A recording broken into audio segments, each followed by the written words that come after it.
Ayan po, dito ko sa pinakataas na bundok. Ngayon, yung mayon, natatabunan.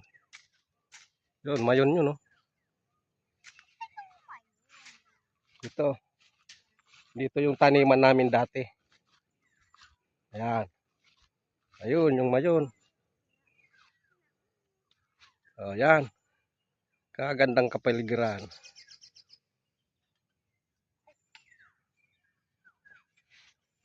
Ayan, mga manyog.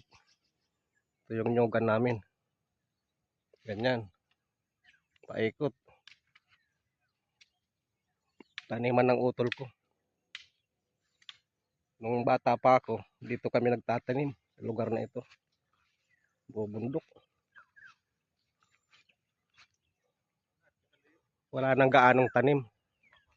Nyog na lang ang yung produkto dito. Ayan, manyugan namin yan. Ayan. Kukuha ng buko. Yung kapatid ko.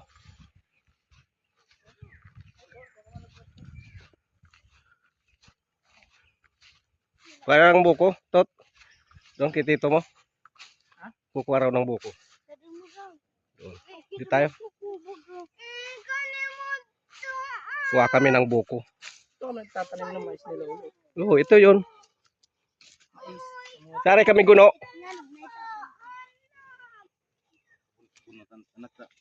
Ang mga ning magaan na. Yan. Dito kami kukuha ng buko.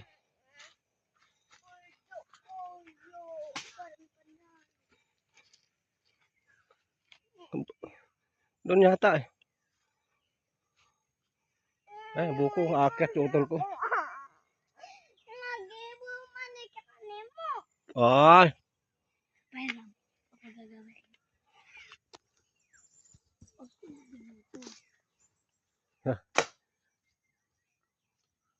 Dati ang daming tanim ng tatay ko rito.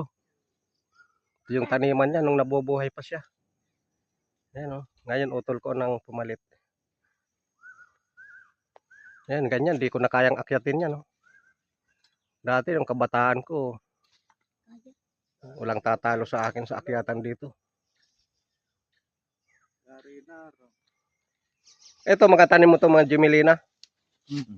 Dami yan. Pagka lumaki yan. Papalagari mo lang. Malalaki na. Ha? Bilis lumaki, no?